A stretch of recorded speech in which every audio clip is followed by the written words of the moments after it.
जय हिंद। आइए ज्ञान बिंदु जीएस एकेडमी के द्वारा बिहार दरोगा की PYQ क्वेश्चन को देखेंगे। जो थर्ड एडिशन बुक है, इस बुक को आपका कैप्चर करेंगे। जो इसका PDF चाहिए तो हमारे टेलीग्राम ग्रुप ज्वाइन कर सकते हैं, वहां से इस बुक का PDF विथ डिस्कशन के साथ फुल PDF चाहिए तो जो इसमें टोटल 25 सेट दिया गया है। जो 2024 से 2008 के बीच जितने भी बिहार दरोगा के PT या मेंस का को पेपर हुआ है, सभी पेपर का एक बेहतरीन डिस्कशन के साथ सजाया गया है। अगर आपका बिहार दरोगा का 1806 पोस्ट पर बहुत जल्द आपकी नोटिफिकेशन देखने को मिलेगा। अगर उसकी तैयारी करना चाहते हैं दरोगा की, तो आपकी इससे 60% फिक्स कर देगा। इस पुस्तक से लड़ने के जो PYQ क्वेश्चन है, इस वीडियो में देखेंगे। जो 2446 पोस्ट के मेंस को क्वेश्चन को कैप्चर करेंगे। अभी तक हमारे चैनल को सब्सक्राइब नहीं किए हैं तो चैनल को सब्सक्राइब कीजिएगा, लाइक कीजिएगा और शेयर कीजिएगा। आइए बिना टाइम वेस्ट किए स्टार्ट करते हैं फर्स्ट क्वेश्चन से। अंतर्राष्ट्रीय महिला दिवस कब मनाया जाता है? अंतर्राष्ट्रीय महिला दिवस कब मनाया जाता है? तो आपका ऑप्शन बी होगा, जो 8 मार्च को अंतर्राष्ट्रीय महिला दिवस मनाया जाता है। आइए और महत्वपूर्ण तथ्यों देख लेते हैं। दिवस ले जो अंतर्राष्ट्रीय महिला दिवस जो 8 मार्च को मनाया जाता है। 6 अप्रैल को विश्व विकास एवं शांति के लिए अंतर्राष्ट्रीय खेल दिवस मनाया जाता है। विकास एवं शांति के लिए खेल दिवस जो 6 अप्रैल को मनाया जाता है। 8 मार्च को अंतर्राष्ट्रीय महिला दिवस और 18 दिसंबर को विश्व अल्पसंख्यक अधिकारिक दिवस और अंतर्राष्ट्रीय प्रवासी दिवस मनाया जाता है। जबकि प्रवासी दिवस 9 जनवरी को मनाया जाता है। अंतर्राष्ट्रीय प्रवासी दिवस जो 18 दिसंबर को मनाया जाता है।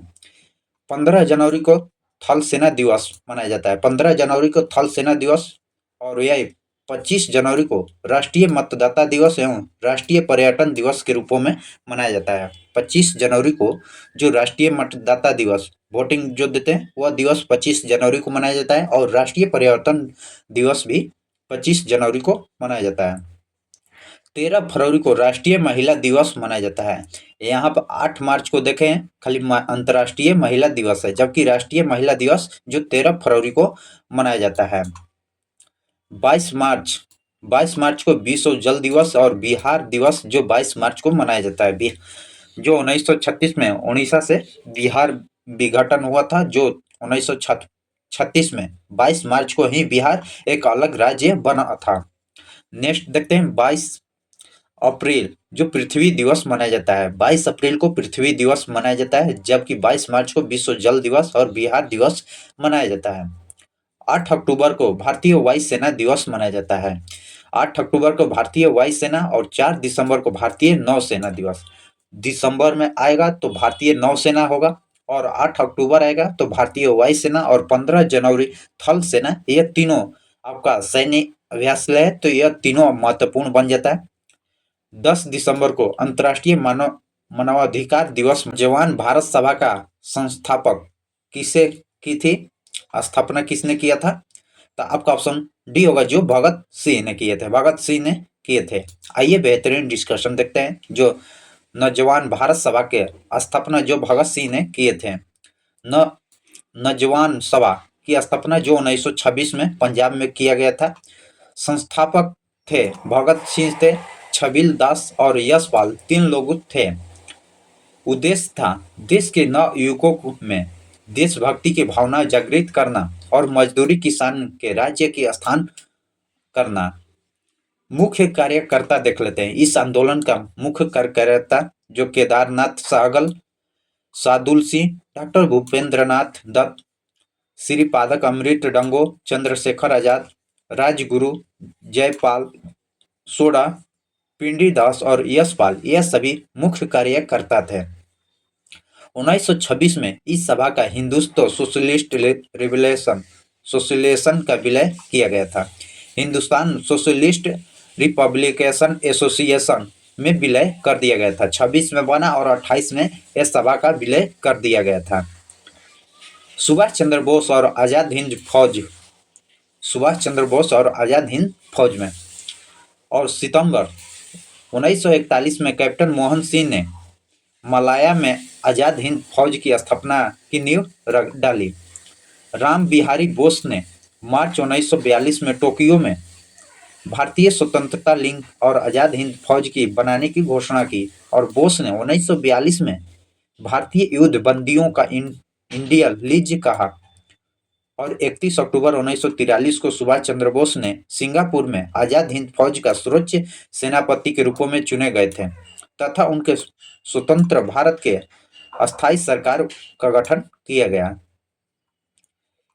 यहीं पर उन्हें तुम मुझे खून दो मैं तुम्हें आजादी दूंगा का नारा दिए थे और दिल्ली चलो का नारा भी जुलाई 1944 में आजाद हिंदी रेडियो प्रसारण बोस ने गांधी जी को राष्ट्रपिता कहकर संबोधित किए थे।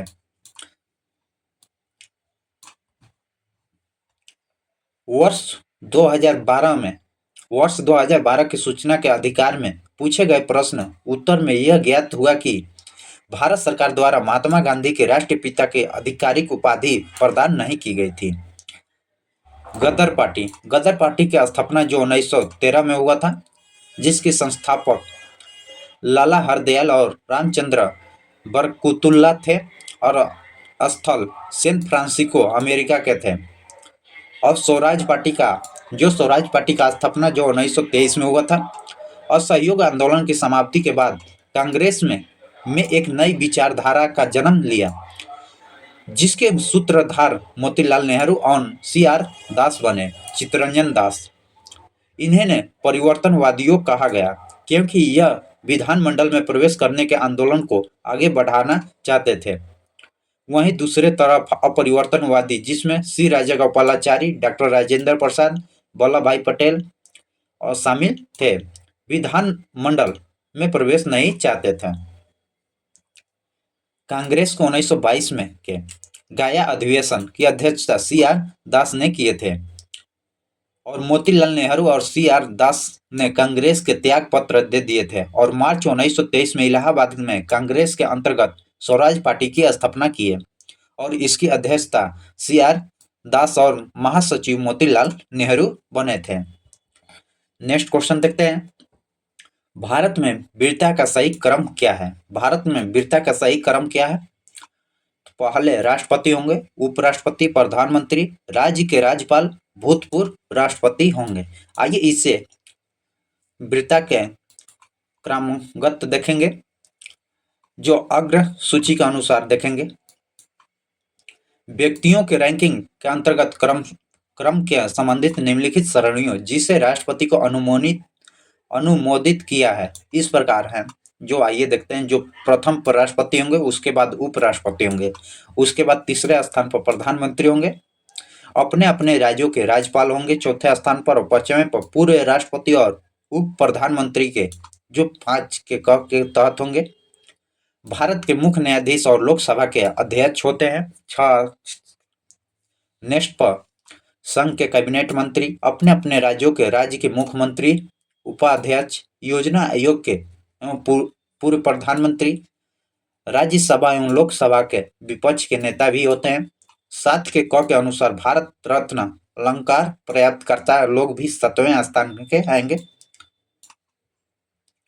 8वें स्थान पर जो भारत के प्रत्यवादी विदेश में असाधारण एवं पूर्णधारिका राजदूत राष्ट्रमंडल देशों के उच्चकर्ता, अपने राज्यों के बाहर राज्यों के मुख्यमंत्री, अपने राज्यों से बाहर राज्यों का राज्यपाल आएंगे।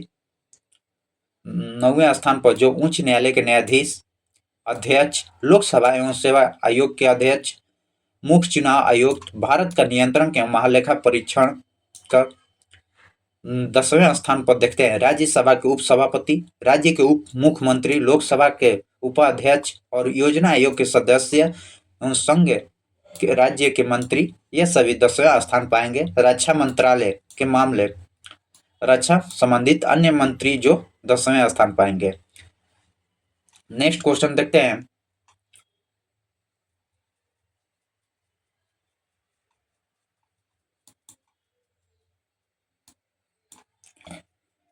कवक की कोशिका भित्ति का मुख्य अवयव क्या होता है? कवक के कोशिका भित्ति का मुख्य अवयव क्या होता है? जो काइटिन का होता है, काइटिन। तो आइए इसे देखते हैं। कवक की कोशिका भित्ति मुख्यतः काइटिन का बना होता है। कोशिका जीव धारिकों की संरचनात्मक एवं क्रियात्मक इकाई है। इसमें प्रायतः स्वतः जनन की क्षमता होती है। कोशिका संरचना, सेल स्ट्रक्चर, कोशिका के निर्माण में विभिन्न घटकों से घटती है, जिन्हें कोशिकांग कहते हैं। प्रत्येक कोशिकांग एक विशिष्ट कार्य करता है। इस कोशिकांग के कारण ही कोशिका की एक जीवित संरचना है, जो जीवन से संबंधित सभी कार्य करने की क्षमता होती है। जीवों के सभी प्रकार के कोशिकांगों को एक सही प्रकार के कोशिकांग पाए जाते हैं। अध्ययन के सुगमता की दृष्टि से कोशिका को 3 भागों में विभाजित किया जाता है। पहला है कोशिका झिल्ली, दूसरा कोशिका द्रव्य और तीसरा केंद्रक होता है। पहला कोशिका झिल्ली, दूसरा कोशिका द्रव्य और तीसरा केंद्रक होता है। तो आइए पहले देखते हैं कोशिका भित्ति के बारे में।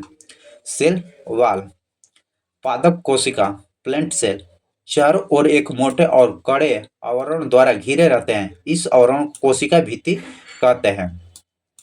कोशिका भित्ति मुख्यतः सेलुलोज की बनी होती है। कोशिका भित्ति जो सेलुलोज की बनी होती है। यह सेलुलोज एक जटिल पदार्थ है जो कि पादप कोशिकाओं की संरचना दृढ़ पादप प्रदान करता है। इसी कारण कोशिका भित्ति कड़ी और निर्जीव होती है। कोशिका भित्ति एक पौधे, बैक्टीरिया, कवक और आदि कोशिकाओं का मूल घटक होता है। जीवाणु का कोशिका भित्ति जो पेडिग्लाइकॉन का बना होता है। लिगन जटिल कार्बन बहुलक का एक वर्ग है जो वयस्क पौधे के मुख्य सवाल के समर्थक ऊतकों में महत्वपूर्ण संरचनात्मक समग्री बनाता है। लिगिन विशेष रूप से लकड़ी के छालों के सेल दीवारों के निर्माण में विशेष रूप से महत्वपूर्ण होता है, क्योंकि कठोरता उधार देता है और आसानी से घूमते नहीं है। आइए नेक्स्ट आगे डिस्कशन देखते हैं। जो पैक्टिन एक संरचनात्मक अम्लीय हेट्रोपॉलीसेकेराइड है जो कि प्राथमिक और मध्य लैमन स्थलीय पौधे के कोशिका दीवारों में निहित होती है। इसका मुख्य घटक जो गैलेक्टोरियन एसिड और गैलेक्टोज प्राप्त के एक चीनी एसिड होता है। नेक्स्ट क्वेश्चन देखते हैं जो मैथ का क्वेश्चन है। एक समबाहु त्रिभुज के अंतर्गत आंतरिक कोण उसके बाह्य कोण के चारों ओर 4 गुना बहुभुज है। कितने बहुभुज होगा? जो बहुभुज 10 है, सभी बाह्य कोणों का योग 360 होता है। आंतरिक कोण का योग जो 360 गुणे 4 गुना है तो 400 गुना कर देंगे। माना कि भुजाओं की संख्या n है तो ये इस फार्मूला पर पुट करेंगे, आपका आंसर 10 आएगा। n की मान 10 यही पूछा गया था। नेक्स्ट क्वेश्चन देखते हैं। 2011 की जनगणना के अनुसार भारत में वह राज्य क्या न्यूनतम संख्या घनत्व दर्ज किया है, जहां का न्यूनतम जनसंख्या दर्ज किया है? तो आपका ऑप्शन बी होगा, जो अरुणाचल प्रदेश दर्ज किया है। आपका ऑप्शन बी। आइए नेक्स्ट क्वेश्चन को देखते हैं।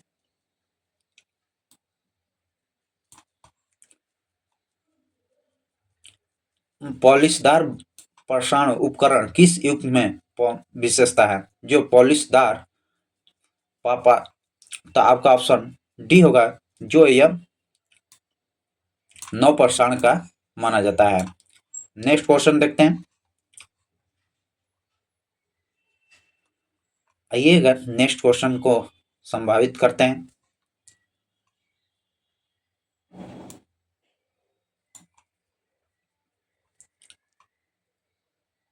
राज्य विधान परिषद के संबंध में निम्नलिखित में कौन सा कथन सत्य नहीं है, यानी गलत कथन कौन सा दिया गया है? तो आइए देखते हैं। महाराष्ट्र और तेलंगाना राज्य के द्विसदनीय विधान मंडल है, सही है। विधान परिषद के सदस्यों की अधिकतम संख्या विधानसभा के सदस्यों का 1/3 होता है, यह भी सही है। न्यूनतम संख्या 60 होती है, नहीं, न्यूनतम संख्या आपका 40 होता है। यह आपका ऑप्शन सी गलत दिया गया है। न्यूनतम संख्या 60 नहीं 40 होता है। कुल सदस्यों का 1/3 भाग स्थानीय निकायों के सदस्य निर्वाचित होते हैं, यह सही है। आपका ऑप्शन सी होगा। विधान परिषद से संबंधित किसी राज्य के विधान परिषद के स्थान पर साप्ताहिक एवं प्रावधान का अनुच्छेद 169 में दिया गया है। विधान परिषद राज्य के विधानमंडल का उच्च सदन होता है। वर्तमान में केवल 6 राज्यों में जो द्विसदनात्मक है, जो उत्तर प्रदेश में 100 सीट है, कर्नाटक में 75 है, महाराष्ट्र में 78, बिहार में 75, आंध्र प्रदेश में 58 है और तेलंगाना में 40 है। जो विधान परिषद विद्यमान है इन 6 राज्यों में। विधान परिषद के कुल सदस्यों की संख्या उस राज्य के विधानसभा के कुल सदस्यों की संख्या की 1/3 से अधिक नहीं हो सकती है, किंतु किसी भी अवस्थिति में विधान परिषद के सदस्यों की कुल संख्या 40 से कम नहीं हो सकती है। ये भी आपका 64वें पीटी में पूछा हुआ क्वेश्चन है। और विधान परिषद के सदस्य बनने की न्यूनतम आयु सीमा जो 30 वर्ष होती है, ये भी क्वेश्चन पूछा गया। विधान परिषद के प्रत्येक सदस्य का कार्यकाल 6 वर्षों का होता है, किंतु प्रत्येक 2 वर्षों पर 1/3 सदस्यों का अवकाश ग्रहण करते हैं। उनके स्थान पर नए सदस्यों का निर्वाचन किया जाता है। यदि कोई व्यक्ति किसी सदस्य की मृत्यु या त्याग पत्र हुई तो आकस्मिक रिक्ति भरने के लिए निर्वाचित होते हैं। वह सदस्य अवधि के लिए ही सदस्य होते हैं, 6 वर्षों के लिए नहीं होते हैं। विधान परिषद के सदस्यों का निर्वाचन अनुपातिक प्रतिनिधित्व के एकल संक्रमण पद्धति द्वारा होती है। विधान परिषद के कुल सदस्यों का 1/3 सदस्य राज्य के स्थानीय स्वशासन संस्थान एवं निर्वाचन मंडल द्वारा निर्वाचित किए जाते हैं, जिसमें 1/12 सदस्य स्नातक द्वारा निर्वाचित होते हैं, जिनमें कम से कम 3 वर्षों का स्नातक की उपाधि प्राप्त कर ली हो, और 1/12 सदस्यों का अध्यापकों द्वारा निर्वाचित किया जाता है, कम से कम 3 वर्षों के माध्यम पाठशालाओं का अथवा ऊंची कक्षाओं का शिक्षण कार्य कर रहे हैं। 1/6 सदस्य जो उस राज्य के राज्यपाल व्यक्तियों को मनोनीत करते हैं। जो 6 क्षेत्र है, साहित्य, कला, विज्ञान, सहकारिता आंदोलन एवं सामाजिक सेवा क्षेत्र से संबंधित विशेषीय ज्ञान हो। नेक्स्ट क्वेश्चन देखते हैं। आइए इसी में अभी पॉइंट को कैप्चर करते हैं। जो विधान परिषद के किसी भी बैठक के लिए कम से कम 1/10 विधान परिषद कुल सदस्यों का 10वां भाग से अधिक हो उसे गणपूर्ति भी कहते हैं। विधान परिषद अपने सदस्यों के दो को क्रमगत सभापति और उपसभापति चुनती है। सभापति उपसभापति को विधानमंडल द्वारा निर्धारित वेतन के भत्ते प्राप्त करते हैं। सभापति उपसभापति को संबोधित कर उपसभापति सभापति को संबोधित कर त्याग पत्र दे सकता है, अथवा परिषद के सदस्यों के बहुमत से पारित प्रस्ताव द्वारा उसके अप्रदेश किया जा सकता है, किंतु ऐसे किसी प्रस्ताव लाने के लिए 14 दिन पूर्व सूचना की आवश्यकता होती है। 14 दिन पूर्व सूचना देना पड़ती है। आइए नेक्स्ट देखते हैं। जो शिवाजी से संबंधित निम्नलिखित घटनाओं का सही कार्यक्रम देखते हैं, तो आपका ऑप्शन बी होगा। तो आइए आपका ऑप्शन बी होगा। तो इसमें मराठा साम्राज्य के संस्थापक शिवाजी थे। शिवाजी का जन्म जो 6 अप्रैल 1627 में शिवनेर दुर्ग में हुआ था, जुनार के समीप में हुआ था। शिवाजी के पिता का नाम शाहीजी भोसले और माता का नाम जीजाबाई। शिवाजी 1646 में पूना के पास स्थित तोरण का किला का और 1668 में पुरंदर के किले जीता था। शिवाजी द्वारा सूरत अभियान 1664 में किया गया था। शिवाजी का राजाभिषेक जो 1674 में हुआ था, और शिवाजी के अंतिम अभियान जो 1667 में गोलकुंडा में की सहायता से कर्नाटक में किया गया था। 1656 में शिवाजी को रायगढ़ की अपनी राजधानी बनाया गया था। शिवाजी को राजा की उपाधि औरंगजेब ने दिया था। शिवाजी को राजा की उपाधि जो औरंगजेब ने दिए थे। शिवाजी ने सूरत में 1664 ईस्वी में और 1670 ईस्वी में लूटा था। शिवाजी ने सूरत को 2 बार लूटे थे, 1664 में और 1670 में। पुरंदर की लड़ाई जो 1665 में मुगल साम्राज्य और मराठा साम्राज्य के बीच लड़ा गया था। पुरंदर की संधि 1667 में हुआ था। और महाराजा जय सिंह और शिवाजी के मध्य संपन्न हुआ था, जो 5 जून 1674 ईस्वी में शिवाजी का रायगढ़ की राजधानी वाराणसी यानी काशी के प्रसिद्ध विद्वान श्री गंग भट्ट के द्वारा अपनी राजाभिषेक करवाए थे। मूल रूप से गंगा भट्ट महाराष्ट्र के एक संपन्न ब्राह्मण था, जो लंबे समय से वाराणसी रह रहा था। 1677 में गोलकुंडा के 2 ब्राह्मण मंत्री मादक एवं अकाना की सहायता से शिवाजी ने अपनी अंतिम अभिषेक कर्नाटक के किले में करवाए थे। आइए नेक्स्ट पॉइंट को देखते हैं। जो 120 किलोमीटर पर घंटा की रफ्तार से दौड़ रही ट्रेन जो 30 सेकंड में 800 मीटर लंबी प्लेटफार्म को पार कर देती है, तो ट्रेन की लंबाई ज्ञात करना है। ट्रेन की लंबाई आपको 200 मीटर है। ये तो आपका, आइए डिस्कशन देखते हैं।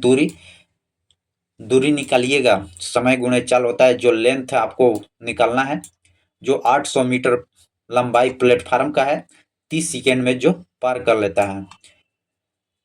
120 किलोमीटर की रफ्तार से चल रहा है तो किलो घंटा में दिया है, तो इसको मीटर पर सेकेंड में चेंज करने के लिए 5/18 से भाग देते हैं, तो इसको कटाइएगा तो आपका ऑप्शन लेंथ निकल कर आ जाएगा 200 मीटर। निम्नलिखित में कौन सा प्रत्यक्ष लोकतंत्र का साधन नहीं है? तो आपका ऑप्शन डी होगा, जो गैरीमेल्डिंग रिंग लोकतंत्र का साधन नहीं है। यह प्रत्यक्ष लोकतंत्र का साधन नहीं है। इसका उपयोग राजनीतिक दलों द्वारा चुनाव जिले के सीमाओं हेरे फेरे के किसी विशेष पार्टी एवं चुनाव के समूह के रूपों में किया जाता है।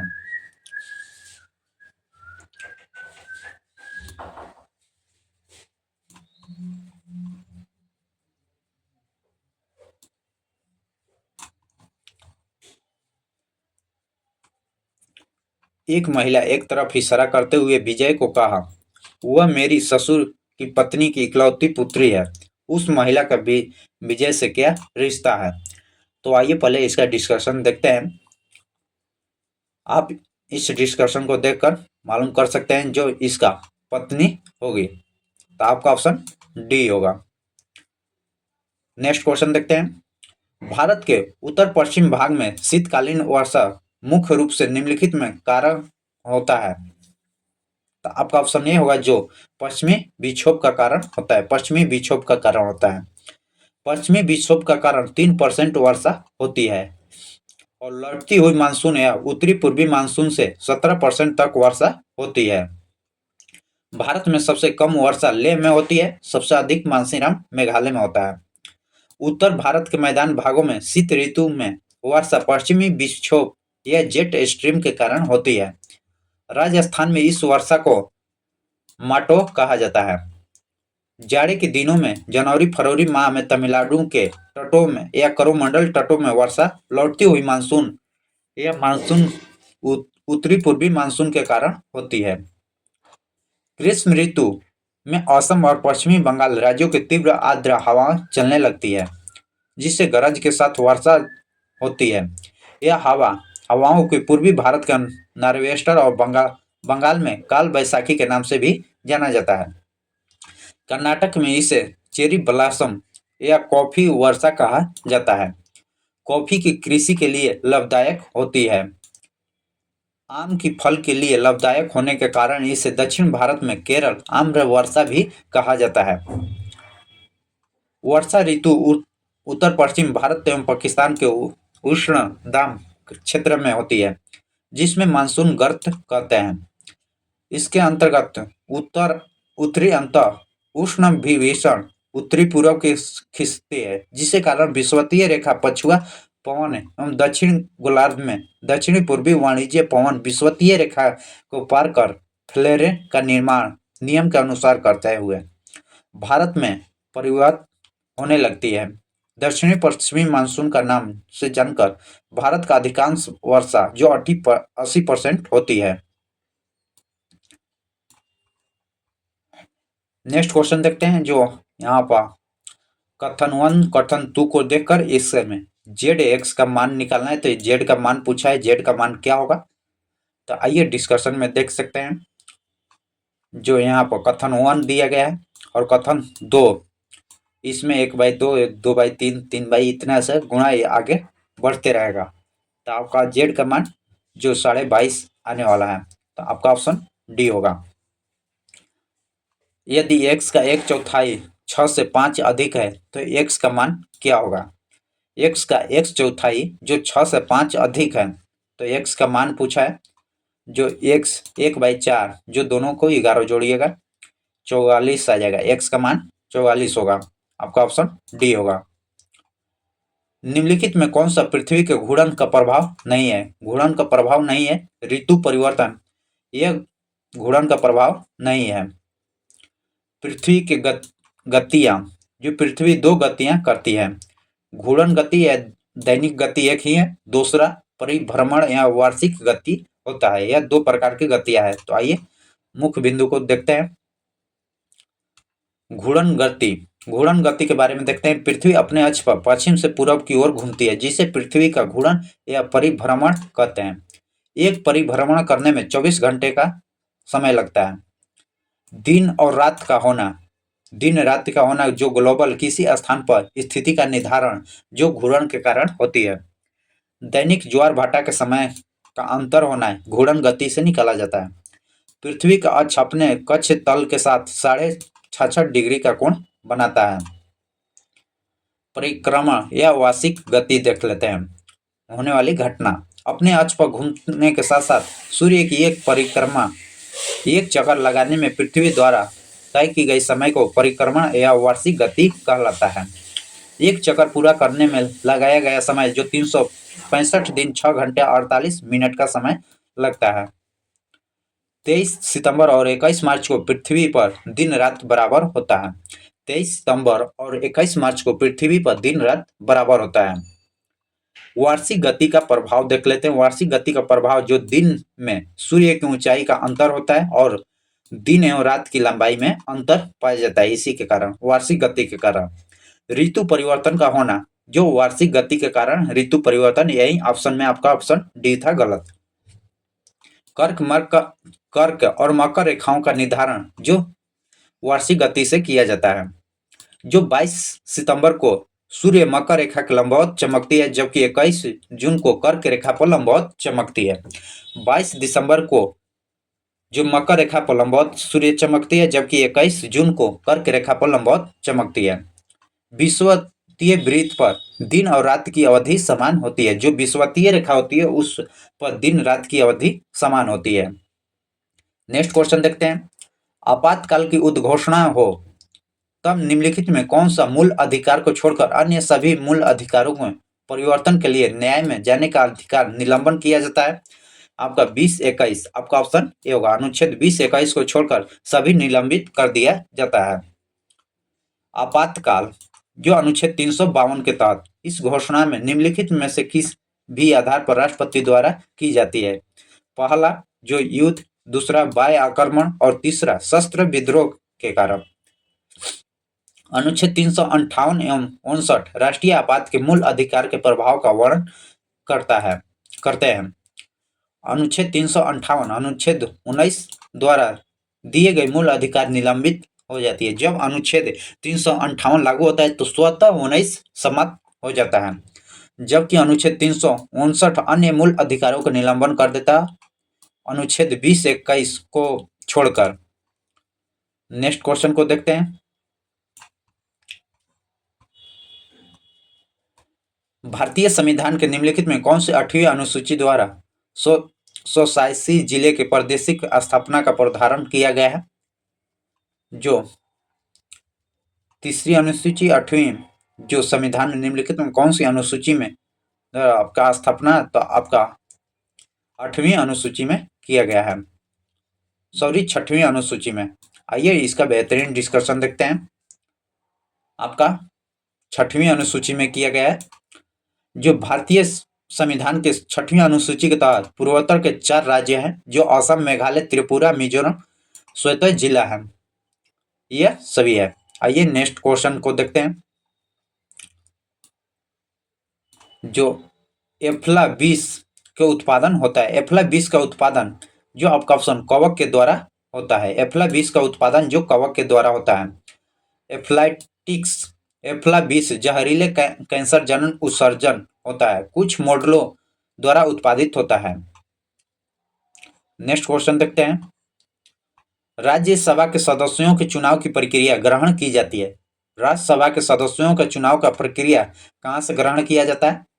जो दक्षिण अफ्रीका के संविधान से किया जाता है। दक्षिण अफ्रीका के संविधान से किया जाता है। आइए, दक्षिण अफ्रीका के संविधान से जो संविधान संशोधन की प्रक्रिया का प्रावधान लिया गया है, और राज्यसभा के सदस्यों का निर्वाचन का भी दक्षिण अफ्रीका से। जापान से विधि द्वारा स्थापित प्रक्रिया लिया गया है। संयुक्त राज्य अमेरिका से प्रस्तावना, मौलिक अधिकार, न्याय का पुनर्लोकन, संविधान का सर्वोच्च न्याय का स्वतंत्रता, निर्वाचित राष्ट्रपति एवं इसका महाभियोग, उपराष्ट्रपति, उच्चतम एवं उच्च न्यायालय के न्यायाधीशों को हटाने की प्रक्रिया जो अमेरिका से लिया गया है, एवं वित्तीय आपात का उल्लेख जो अमेरिका से लिया गया है। आयरलैंड से जो नीति निर्देशक सिद्धांत लिया गया है। राष्ट्रपति के निर्वाचन मंडल की व्यवस्था, राष्ट्रपति द्वारा राज्यसभा का साहित्य, कला और विज्ञान, सामाजिक सेवा आदि से मनोनीत करने वाले को प्रधान जो लिया गया। नेक्स्ट क्वेश्चन देखते हैं। फ्यूनिक युद्ध के मध्य किसके मध्य लड़ा गया था? तो आपका ऑप्शन बी होगा, जो रोम और कार्थेज के बीच लड़ा गया था। नेक्स्ट क्वेश्चन देखते हैं। आनुवंशिक विकार जिसमें केंद्र में 47 क्रोमोसोम हो जाते हैं क्या कहलाता है? तो आपका ऑप्शन ए होगा, जो क्लाइनफेल्टर सिंड्रोम कहलाता है। नेक्स्ट क्वेश्चन देखते हैं।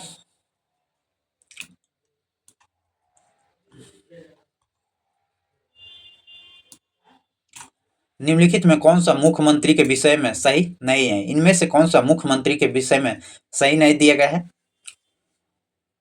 तो आपका ऑप्शन देखते हैं, जो डिस्कशन के साथ बेहतरीन डिस्कशन देखेंगे। आपका ऑप्शन डी होगा, जो राज्य के मानवाधिकार आयोग का अध्यक्ष मुख्यमंत्री नहीं होते हैं। जो मुख्यमंत्री से संबंधित मुख्यमंत्री अनुच्छेद 164 के प्रावधान में मुख्यमंत्री की नियुक्ति राज्यपाल करेंगे। वैसे व्यक्ति को मुख्यमंत्री नियुक्ति किया जाता है जो विधानसभा में बहुमत दल का नेता हो। मुख्यमंत्री ही शासन का प्रमुख प्रवर्तक है और मंत्री परिषद के बैठने की अध्यक्षता करता है। वह योजना बोर्ड के अध्यक्ष होता है मुख्यमंत्री। अंतर्राज्यीय परिषद और नीति आयोग के सदस्य भी मुख्यमंत्री होते हैं और दोनों परिषद के अध्यक्षता प्रधानमंत्री द्वारा की जाती है। आपातकाल के दौरान राजनीतिक स्तर पर मुख्य प्रबंधन होता है। वह सेवाओं के राजनीतिक प्रमुख होता है मुख्यमंत्री। मंत्री परिषद के निर्णय को मुख्यमंत्री एवं ही राज्यपाल तक पहुंचाते हैं। 91वें संविधान संशोधन 2003 के अनुसार मुख्यमंत्री सहित संपूर्ण मंत्री परिषद का आकार एवं राज्य के विधानसभा के कुल सदस्यों का 15% से अधिक नहीं होगी, लेकिन मुख्यमंत्री सहित संपूर्ण मंत्री परिषद की कुल संख्या 12 से कम नहीं होनी चाहिए। यह क्वेश्चन आपकी 64वें मेंस के क्वेश्चन में पूछा गया है। जब कभी भी राज्यपाल कोई बात मंत्री परिषद पर पहुंचाते हैं तो मुख्यमंत्री द्वारा यही कार्य करता है। राज्यपाल के सारे अधिकारों का प्रयोग जो मुख्यमंत्री करते हैं। अनुच्छेद 167 जो मुख्यमंत्री के कार्यों का परिभाषित करता है। राज्य मानवाधिकार आयोग के अध्यक्ष उच्च न्यायालय का एक सेवानिवृत्त मुख्य न्यायाधीश होते हैं। राज्य के मानवाधिकार आयोग के अध्यक्ष एवं अन्य सदस्यों का कार्यकाल 3 वर्ष या 70 वर्ष की आयु तक ही होती है। नेक्स्ट क्वेश्चन देखते हैं। जो अविश्वसनीय व्यय जो पीएन संधि डायोड और क्षय क्षेत्र की चौड़ाई क्या होती है? तो आपका ऑप्शन सी होगा, जो घट जाती है। जो अविश्वसनीय व्यय जो पीएन संधि का डायोड की अक्षय क्षेत्र चौड़ी घटती है, जबकि यही पीएन संधि के डायोड की चौड़ी बढ़ जाती है। नेक्स्ट क्वेश्चन देखते हैं। जेम्स टॉम्बिन के द्वारा पहली बार सुझाव गया टॉम्बिन टैक्स निम्नलिखित किसे लेन देन पर लगाया गया था? तो आपका ऑप्शन बी होगा, जो करेंसी के लेन देन पर लगाया गया था, करेंसी या नोट पर। विदेशी पूंजी का अवकार लाने वाले कर को टॉबिन टैक्स कहा जाता है। इसका नामकरण नोबेल पुरस्कार से सम्मानित जेम्स टॉबिन के नाम पर किया गया है। इस तरह के उस स्थिति में लगाया जाता है जब सरकार महसूस करती है कि विदेशी पूंजी कारण घरेलू वित्तीय तंत्र का नकारात्मक असर पड़ता है। मुगल दरबार के प्रमुख चित्रकार कौन था, जिसके नेतृत्व में अकबर ने चित्रकला के एक पृथक विभाग स्थापित किया था? अब्दुल रसमत। आपका ऑप्शन ए होगा। जो भारत के मुगल चित्रकला में 16वीं से 18वीं शताब्दी के बीच की अवधि के काल में यह समय था। मुगल ने भारत में बड़े हिस्से पर शासन किया। मुगल चित्रकला का विकास सम्राट अकबर और जहांगीर शाहजहां के शासनकाल में हुआ था। मुगल चित्रकला का रूप फारसी एवं भारतीय शैली में मिश्रण के साथ विभिन्न सांस्कृतिक पहलुओं में संयोजक भी है। भारत की मुगल चित्रकला जो हुमायूं के शासनकाल के दौरान विकसित हुआ था, यह अपने निर्वासन में भारत लौटते हुए अपने साथ दो फारसी महान कलाकारों को लाया था। नेक्स्ट क्वेश्चन देखते हैं। भारत में किस उद्योग को कोकिंग कोयला के आयात की अपेक्षा होती है? तो आपका ऑप्शन सी होगा, जो इस्पात उद्योग में। भारत के इस्पात उद्योग में कोकिंग कोयला के आयात अपेक्षा होती है। लौह इस्पात उद्योग खनिज पदार्थों के रूपों में लौह इस्पात एवं कोकिंग कोयला, मैग्नीशियम, रॉक फास्फेट, डोलोमाइट, सोरा, क्रोमियम, निकेल, अल्प मात्रा में जो कार्बन पाया जाता है, प्रयोग किया जाता है। स्टेनलेस स्टील जो लोहे के और क्रोमियम का मिश्र धातु होता है। कार्बन का प्रयोग उसकी कठोरता दूर करने एवं क्रोमियम का ताप सहनशील बढ़ाने एवं धब्बा रहित स्टील के लिए किया जाता है। भारत में कोकिंग कोयला की कमी के कारण ही इसका आयात मुख्य ऑस्ट्रेलिया से किया जाता है। वैश्विक स्टील भद्र कर्नाटक के एक ऐसी इस्पात संयंत्र है जो कोयला के स्थानीय आपूर्ति पर निर्भर न कर रहा। यह कर कोल लकड़ियों के प्रयोग पर आधारित है, अर्थात यह संयंत्र कोयला उत्पादन क्षेत्र से बहुत दूर हुआ है।